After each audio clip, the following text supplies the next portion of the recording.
সবাইকে আদাব ও শুভেচ্ছা। শুরু করছি আমাদের আজকের অনলাইন ক্লাস। আমরা করছিলাম তৃতীয় শ্রেণীর গণিত বিষয়ের ক্লাস। আমাদের আজকের বিষয়বস্তু ষষ্ঠ অধ্যায় যোগ, বিয়োগ, গুণ ও ভাগ সংক্রান্ত সমস্যাবলী। এর আগের ক্লাসে আমরা এই অধ্যায়ের 9 ও 10 নং প্রশ্ন সমাধান করেছিলাম। আজকে করব 11 ও 12 নং প্রশ্ন সৃজনশীল পদ্ধতিতে। শিক্ষার্থীরা নিশ্চয়ই তোমরা তৈরি হয়ে আছো, তাহলে চলো শুরু করা যাক। আমরা প্রথমেই শুরু করব 11 নং প্রশ্ন। তাহলে আজকে প্রথমেই উদ্দীপকটা দেখে নেই। আমাদের 11 নং প্রশ্নের উদ্দীপকে আছে একটি শ্রেণীতে 10টি বেঞ্চ আছে। তোমরা কিন্তু বোঝার চেষ্টা করবে। একটি শ্রেণীতে মানে একটি শ্রেণীকক্ষে 10টা বেঞ্চ আছে। 6টি বেঞ্চের প্রতিটিতে 5 জন করে শিক্ষার্থী বসতে পারে। বাকি 4টি বেঞ্চের প্রতিটিতে 4 জন করে শিক্ষার্থী বসতে পারে। উদ্দীপকটা নিশ্চয়ই বুঝতে পেরেছো। একটা শ্রেণীকক্ষ, তার মধ্যে 10টা বেঞ্চ আছে। 10টা বেঞ্চ, তার মধ্যে এই 6টা বেঞ্চের মধ্যে 5 জন করে বসে। আর বাকি থাকলো কয়টা? 4টা। এই 4টা বেঞ্চের মধ্যে 4 জন করে বসে। বুঝতে পেরেছ? তাহলে চলো এবার প্রশ্নগুলোর সমাধান করি। আমাদের ক নং প্রশ্নে জানতে চেয়েছে 6টি বেঞ্চে কতজন শিক্ষার্থী বসতে পারে। তুমি দেখো এখানে কি বলেছে, 6টি বেঞ্চের প্রতিটিতে মানে একটিতে, প্রতিটিতে মানে হচ্ছে একটিতে। একটিতে কয়জন বসে? 5 জন। আচ্ছা, এটা তো তুমি জানো যে একটাতে 5 জন বসছে, একটাতে বসছে 5 জন। এখন তোমার কাছ থেকে জানতে চেয়েছে কি 6টা বেঞ্চে কতজন বসেছে। দেখো মনে করো এটা একটা শ্রেণীকক্ষ। এখানে কয়টা বেঞ্চ আছে? অনেকগুলো বেঞ্চ আছে। আমরা সেখান থেকে 10টা নিলাম। দেখো 10টা নিলাম, ঠিক আছে। এখন এই যে 6টা বেঞ্চ, এই 6টা বেঞ্চের প্রতিটিতে মানে একটাতে, এই একটাতে বসে 5 জন, এই একটাতে 5 জন, অর্থাৎ প্রত্যেকটাতে 5 জন করে বসে, ঠিক আছে। এখন আমরা কিন্তু জানি না এই 6টা বেঞ্চে কতজন বসেছে, আমরা শুধু জানি একটাতে 5 জন বসেছে। তো একটাতে 5 জন, তাহলে তোমার কাছ থেকে জানতে চেয়েছে 6টাতে কতজন হবে। একটু ভাবো তো, আগে যে আমরা অঙ্ক করেছিলাম তখন কি পড়েছিলাম? আমরা পড়েছিলাম না যে তুমি কমটা জানো, তোমার কাছ থেকে বেশিটা জানতে চায়, তখন সেটা কি অঙ্ক হয়? গুণ অঙ্ক হয়। এখানে দেখো তো ঠিক একই হয়েছে না? তুমি কমটা জানো, একটা বেঞ্চের কথা জানো, তোমার কাছ থেকে জানতে চেয়েছে 6টা বেঞ্চের কথা, অর্থাৎ বেশিটা। তাহলে এটা কি অঙ্ক হবে? গুণ অঙ্ক হবে। তাহলে চলো আমরা এটার সমাধান করে ফেলি। প্রথমে কি লিখব বলো তো? তোমরা প্রশ্নটা দেখো। প্রশ্নে কি বলেছে? 6টি বেঞ্চে কতজন শিক্ষার্থী বসতে পারে। কতজন এটা জানতে চেয়েছে। তাহলে এই জনটা আমরা কোথায় লিখব? পরে লিখব। তাহলে প্রথমে লিখব একটি বেঞ্চে বসে 5 জন। আর জানতে চেয়েছে 6টি বেঞ্চের কথা। 6টি বেঞ্চে বসে 6 গুণ 5 সমান 5 6 30 জন। এই হলো ক নং প্রশ্নের উত্তর। নিশ্চয়ই বুঝতে পেরেছ, এরকম অঙ্ক তো করেছো। তাহলে এখন আমরা দেখব খ নং প্রশ্নে কি বলেছে। খ নং প্রশ্নে বলেছে বাকি যে 4টা বেঞ্চ আছে, আমরা তো এখন 6টা বেঞ্চের কথা বের করলাম না। 6টা বেঞ্চে কতজন বসছে? 30 জন বসছে। আর বাকি যে 4টা বেঞ্চ আছে, সেই 4টা বেঞ্চে কতজন শিক্ষার্থী বসতে পারে। উদ্দীপকে দেখো তো, বাকি যে 4টা বেঞ্চ, সেই বেঞ্চের প্রতিটিতে কয়জন করে বসেছে? বাকি 4টি বেঞ্চের প্রতিটিতে, প্রতিটিতে মানে একটিতে, প্রতিটিতে মানে হচ্ছে একটিতে। তাহলে এই 4টা বেঞ্চের একটিতে বসে 4 জন করে। ঠিক আছে, এখানে কতজন করে বসছে? এই বেঞ্চে 4 জন, এইখানে 4 জন, প্রত্যেকটাতে 4 জন করে বসেছে।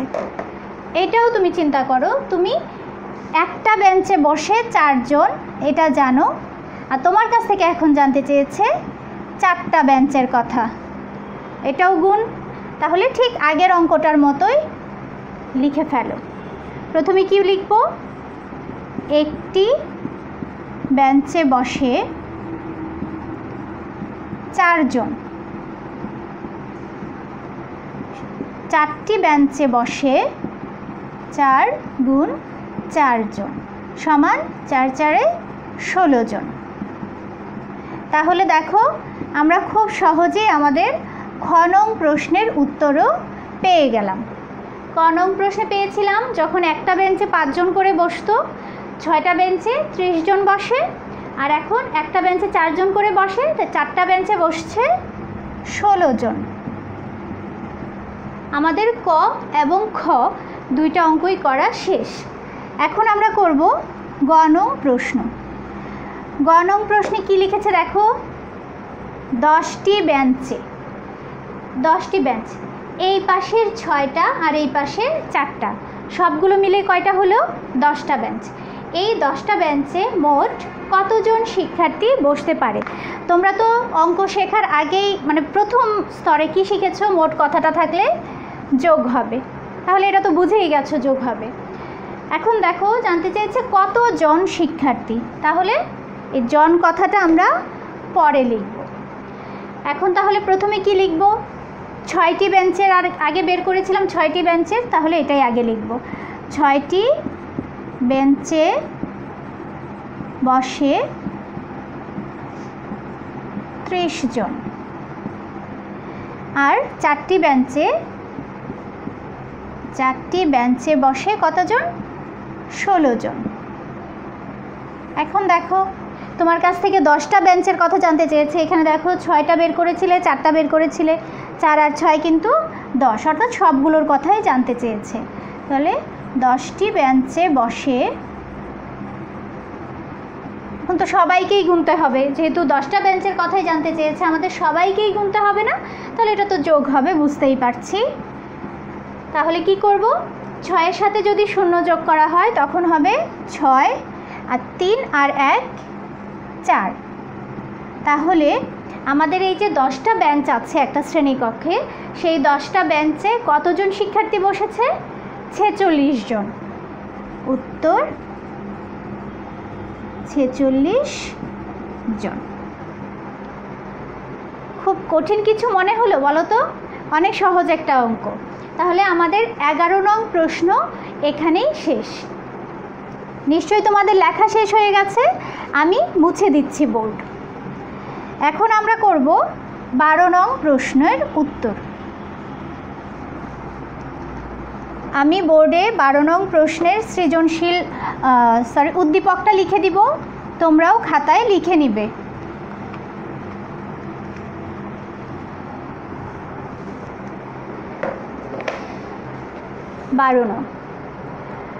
12 নম্বরে আছে সুকুমার প্রতি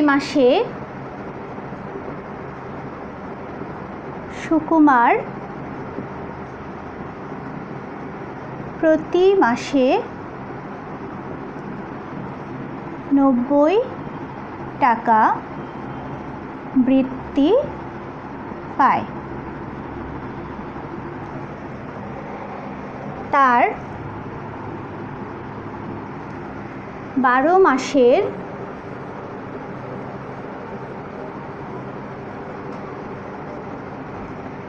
বৃত্তি থেকে সে রিনাকে 95 টাকা দেয়। এটা হচ্ছে তোমাদের উদ্দীপক। এখন আমরা প্রশ্নগুলো লিখে নিব। ক নং প্রশ্ন, সুকুমার 12 মাসে কত টাকা বৃত্তি পায়? সুকুমার 12 মাসে কত টাকা বৃত্তি পায়? খ, রিনাকে দেওয়ার পর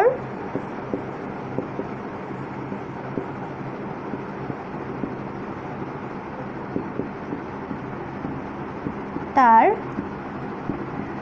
কত টাকা অবশিষ্ট থাকে?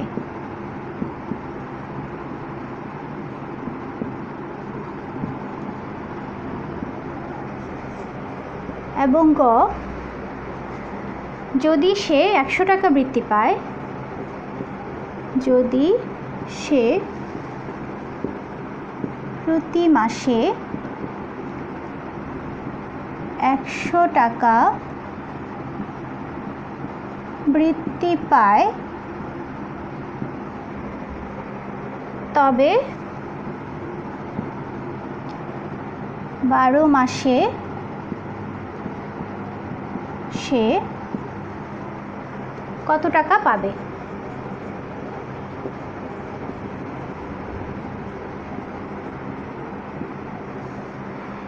এই হলো আমাদের 12 নং প্রশ্নের 3টা অংশ।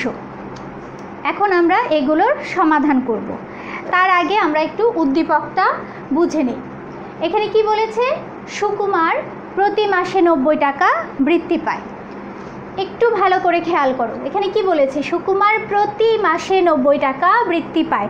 এখানে তুমি কি দেখছো? আগেই প্রতি মাসে মানে এক মাসে 90 টাকা বৃত্তি পায়।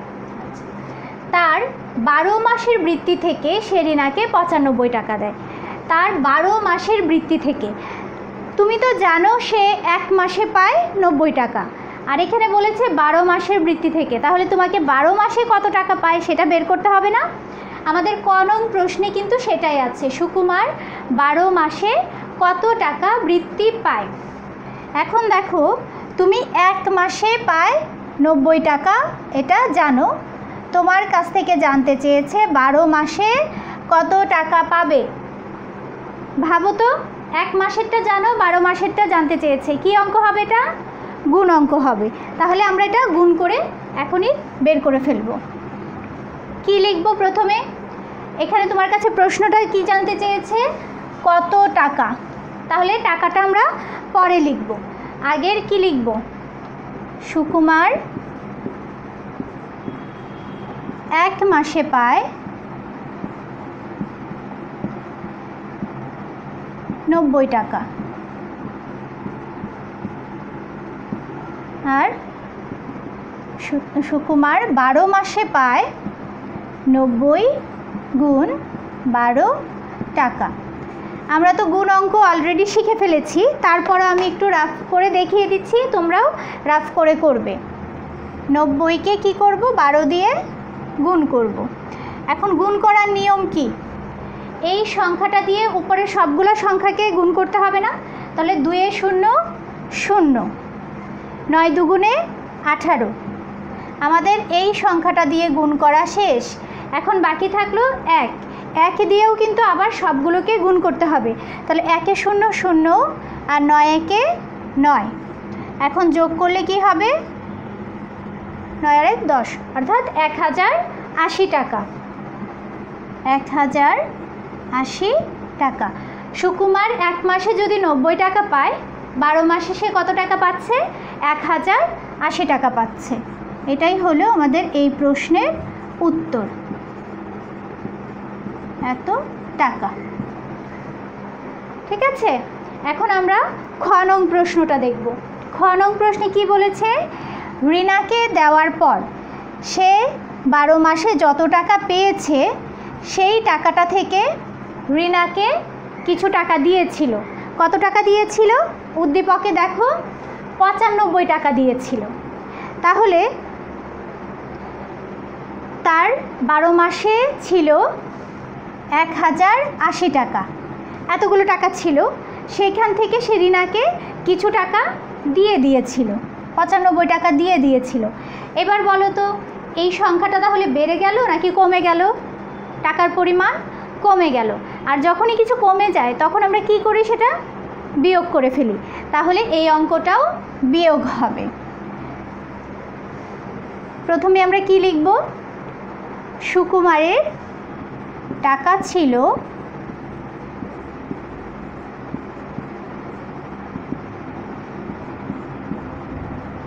সুকুমারের টাকা ছিল 12 মাসের যে বৃত্তি পেয়েছে তার টাকা ছিল হচ্ছে 1080 টাকা। আচ্ছা, টাকাটা যেহেতু আমরা পরে লিখছি তাহলে এখানে আর লিখছি না। সুকুমারের ছিল 1080 টাকা, সে রিনাকে দিল 95 টাকা। সুকুমারের অবশিষ্ট কত থাকলো, সুকুমারের অবশিষ্ট থাকে, এখন দেখো এটা থেকে এত টাকা রিনাকে দিয়ে দিয়েছে, তাহলে তার টাকার পরিমাণ কমে গেল, তাহলে এটা আমরা বিয়োগ করব। এখন বিয়োগ করে দেখি কি হয়। উপরে আছে 0, নিচে আছে 5। উপরের 0টা 5-এর থেকে বড় নাকি ছোট? ছোট। আর আমরা জানি উপরে যদি ছোট সংখ্যা থাকে তাহলে বিয়োগ করা যায় না। তাহলে কি করতে হয়, এই 0-র সাথে কি করব, সামনে একটা 1 ধরব, তাহলে হয়ে যাবে 10। 10 থেকে যখন আমরা 5 বিয়োগ করব তখন থাকবে 5। এখন এই যে 1 নিয়েছিলে, এখানে যে আমরা একটা 1 ধরেছিলাম, সেই একটাকে কি করব, এই 9-এর সঙ্গে এনে যোগ করব। তাহলে কত হয়ে গেল, 10 হয়ে গেল। উপরে 8, নিচে 10, বিয়োগ করা যাবে? 8 তো ছোট, যাবে না। তাহলে কি করব, 8-এর সামনে আবার একটা 1 ধরে 18 বানালাম। 18 থেকে যখন 10 চলে যাবে তখন কি থাকবে, 8 থাকবে। এখন এই যে 1 আছে একটা, এই একটাকে কি করব, এই একটাকে 0-র নিচে যদি আমরা মনে মনে ধরি তাহলে 0 থেকে 1 বিয়োগ কি করা যাবে? যাবে না। কি করতে হবে, এখানেও একটা 1 দিতে হবে। এখানে যদি একটা 1 দিয়ে 10 বানাই, 10 থেকে 1 চলে গেলে 9। এখন এই একটাকে যদি আমরা এই 1-এর নিচে এনে বসাই তাহলে 1 থেকে 1 চলে গেলে 0, আর সামনে তো 0 না লিখলেও হয়। তাহলে সুকুমারের অবশিষ্ট থাকে 985 টাকা। এটাই হচ্ছে আমাদের এই প্রশ্নের উত্তর। সুকুমারের 985 টাকা অবশিষ্ট থাকে। বুঝতে পেরেছো নিশ্চয়? এখন আমরা দেখব গ নং প্রশ্নে কি বলেছে। গ নং প্রশ্নে বলেছে, যদি সে প্রতি মাসে 100 টাকা করে বৃত্তি পায়। আমাদের উদ্দীপককে যখন আমরা দেখেছি তখন আমরা দেখেছিলাম প্রতি মাসে সে পাচ্ছে 90 টাকা। এখন আমাদের প্রশ্নে সেই সংখ্যাটা পরিবর্তন করে 100 টাকা করে দেওয়া হয়েছে। এখানে তোমরা প্রথমেই দেখবে যে প্রতি মাসে অর্থাৎ 1 মাসে সুকুমার 1 মাসে পায় 100 টাকা। তাহলে 12 মাসে সে কত টাকা পাবে? 1 মাসে পায় 100 টাকা। আর তোমার কাছ থেকে জানতে চেয়েছে 12 মাসেরটা কি করবে? অবশ্যই এটা গুণ করবে, গুণ করে বের করে ফেলবে। তাহলে চলো লিখে ফেলি। কি লিখব প্রথমে? সুকুমার 1 মাসে পায় 100 টাকা। তাহলে সুকুমার 12 মাসে পায় 100 গুণ 12 সমান 1200 টাকা।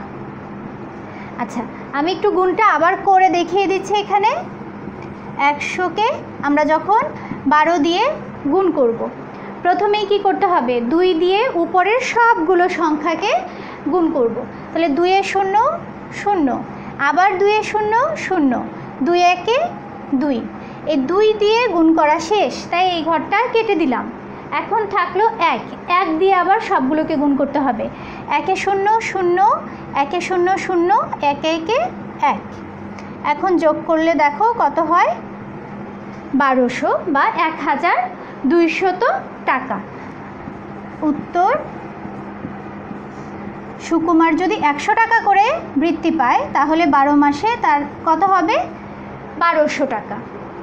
এই হচ্ছে আমাদের 12 নং প্রশ্নের সমাধান।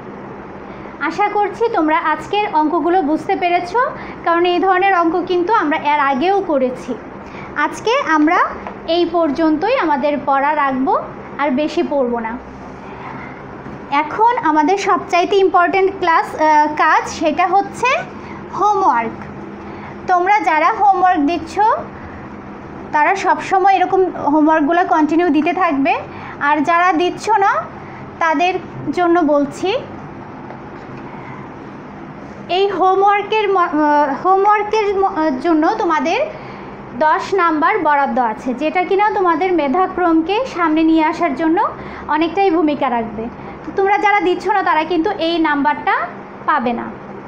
আবার অনেকেই আছো হোমওয়ার্কটা দিচ্ছ কিন্তু সেই পেজের উপরে নাম, রোল, শ্রেণী কিছুই লিখছো না। সেই ক্ষেত্রে কিন্তু আমি বুঝতে পারছি না এটা কার হোমওয়ার্ক। সেই ক্ষেত্রে তোমরাও সেই নাম্বারগুলো পাবে না। তাহলে কি করতে হবে? হোমওয়ার্কটা আমরা কিভাবে করব? আজকের যে হোমওয়ার্কটা, আমাদের আজকের হোমওয়ার্ক হচ্ছে 11, 12 নং প্রশ্ন। এটা কিভাবে দিতে হবে? তোমরা খাতার যে পেজে হোমওয়ার্কটা করবে সেই পেজে প্রথমে লিখবে শ্রেণী, তারপরে লিখবে নাম, তারপরে রোল এবং শাখা। এই তথ্যগুলো লিখে তারপরে হোমওয়ার্কটা করবে। তারপরে সেই পেজের ছবি তুলে তোমরা এই ক্লাসটা যে পেজটাতে দেখছো সেইখানে একটা কমেন্ট বক্স আছে, দেখো, সেইখানে আপলোড করে দিবে। যদি নিজেরা না পারো মা বাবার বা বড় ভাই বোনের সাহায্য নেবে। এবং এই হোমওয়ার্কটা কিন্তু দিতে হবে অবশ্যই 2 দিনের মধ্যে। 2 দিনের পরে হলে আমি আর এটা কাউন্ট করব না। তো 2 দিনের মধ্যে হোমওয়ার্কটা অবশ্যই দিতে হবে, তা না হলে আমি কিন্তু এটা আর কাউন্ট করব না। তাহলে আজকে এই পর্যন্তই। তোমরা বাসায় থাকবে, সুস্থ থাকবে, মনোযোগ দিয়ে পড়াশোনা করবে। ধন্যবাদ।